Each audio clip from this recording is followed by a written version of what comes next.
Dans vos propos, vous voulez manipuler les gens. Mais on est intelligent, on sait écouter. Si tu veux partir sur le postulat que c'est le gouvernement qui empêche, montre-nous le document officiel qui prouve cela. Tu ne pourras jamais. Parce que ce que tu dis n'est pas vrai. Maintenant, qu'est-ce qui empêche Laurent Gbagbo d'être sur la liste électorale?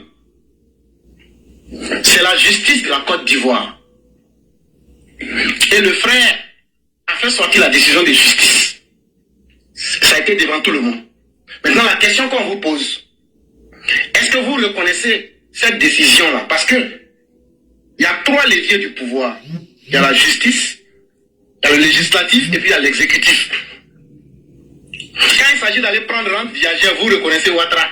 Quand il s'agit d'aller prendre l'argent dans les dialogues politiques, vous reconnaissez Ouattara. Et donc, la décision de justice là, vous la connaissez. Et quelles ont été les dernières conclusions du dialogue politique que les opposants ont tenu avec le gouvernement? En fonction du problème que vous avez, vous partez vers l'institution concernée. Pourquoi ils n'allaient pas être d'accord avec ça et puis ils ont mis leur signature? Ça pose un problème de crédibilité. Et ce n'est pas sérieux. Et donc, quand vous allez trouver celui qui a enlevé le nom de Laurent Gbagbo, là, le ministère de la Justice, là, pour te rendre ça facile, là, c'est à la justice que Laurent Gbagbo doit se rendre. Quand il va aller là-bas, là, il pourra leur demander pourquoi vous avez enlevé mon nom sur la liste. Ils vont lui sortir la grosse, la décision de justice, là, et puis ils vont lui remettre. Et puis maintenant, ils vont lui dire, voilà ce qu'il doit faire. Donc là, arrêtez de mentir aux gens que c'est le gouvernement. Laurent Gbagbo ne fait pas peur à quelqu'un. S'il faisait peur à Alassane Ouattara, là, Alassane Ouattara n'allait pas pouvoir le payer comme un fruit pourri. Et ça s'est passé devant nous tous. Maintenant, pour répondre à Koléa, toi au moins tu comprends parce que tu écoutes. Koléa, leur affaire de dire que Gbagbo n'a pas braqué, il faut quitter dedans. Sinon là, c'est quelle institution qui paye les fonctionnaires en Côte d'Ivoire? Donnez-nous le nom de l'institution qui paye. Est-ce que c'est le trésor public qui paye les fonctionnaires ou bien c'est la BCAO qui paye les fonctionnaires de Côte d'Ivoire? Si on dit c'est un homme intelligent, il va dire mensonge qu'on est en train de dire aux gens, on n'a qu'à arrêter. La BCAO ne paye pas les fonctionnaires de Côte d'Ivoire. Et j'étais tellement clair. Quelque chose qui ne t'appartient pas. Quand tu prends là, et puis tu te fais propriétaire de la chose, ça s'appelle du vol. Et c'est ça qui fait que c'est le comportement de Laurent Gbagbo qui le fatigue. Et tant qu'il ne va pas changer là, la roubladise, la violence là, il va trouver plus violent en face. Et ça, il va l'apprendre à ses dépens. Donc, on va procéder par la maïeutique. C'est-à-dire, je vais te poser des questions et ton esprit va te donner la réponse. Il faut bien te poser la question. Quelle est l'institution qui est en charge de payer les fonctionnaires de Côte d'Ivoire? Quand tu auras la réponse c'est le trésor public. C'est déjà bien. Tu as posé la question de savoir que Laurent Gbagbo a appliqué les lois qui lui permettent de réquisitionner la BCAO. Tu as été clair. Maintenant, il faut dire cette loi-là. Il faut dire ça devant tout le monde. Ça n'existe pas, c'est du mensonge. Et notre rôle là, c'est de lever ça devant tout le monde. Tu ne pourras pas prouver. Sinon, si tu peux prouver là, il faut faire sortir, tu donnes le numéro, on tape tout ce qu'on vérifie devant tout le monde. Donc, sois prudent à ce niveau-là. Et pour terminer, j'aimerais dire ceci. Quand Laurent Gbagbo prend le pouvoir le 6 octobre 2000, jusqu'au 11 avril 2011, là, on vous pose des questions. Mais vous ne prenez pas le temps d'aller et de refouiller pour chercher. Faites des recherches.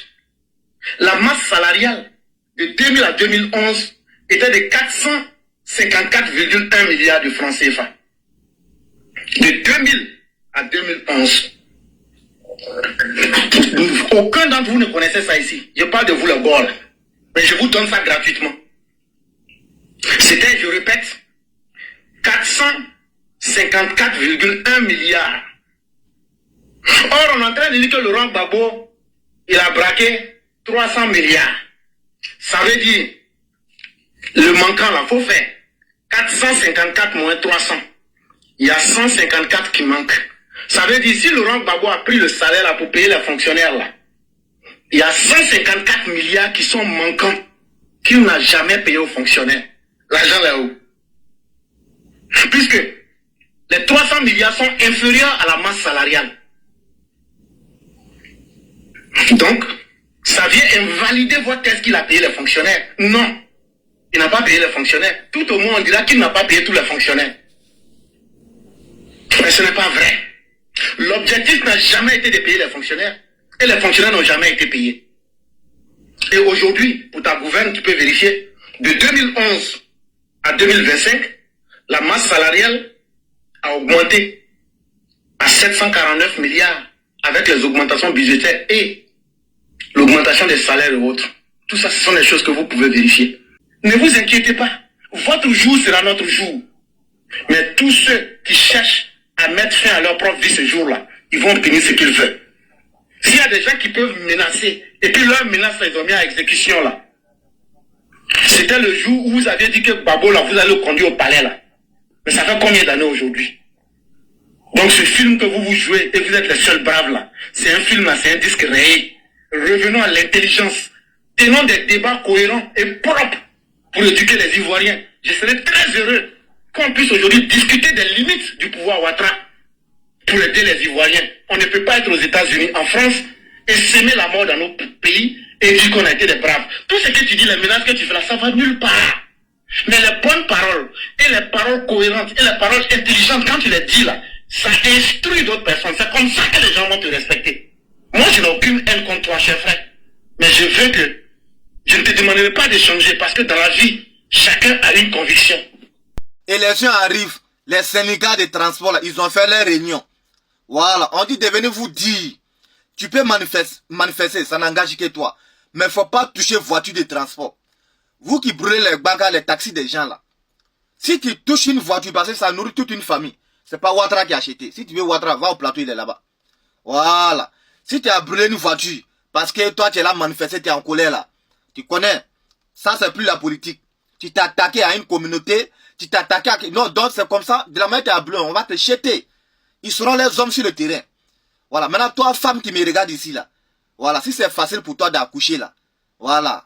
Si c'est facile pour toi d'accoucher là, dis à ton enfant de faire attention. T'as capté ou pas? Voilà, c'est pas Ouattara qui a acheté. Voilà, n'a qu'à moi la mabri Jenny. Parce qu'il est fait qu'à manifester, qu'à moi la bagarre de taxi ou Jenny. Il colle les bêtes là. Voilà, Doroka qui n'y lo. Quand vous êtes sous la rue, le code Dorolin, t'as moi la moi bidien. Quand moi la moi bidien, il faut les terrer là. Là, tu le kuma, il faut ma baraque, fandande. Hein? Il est ça moi la moi bidien. Hein? Beaucoup. À bon attendant, salut. Le message est bien passé quand même.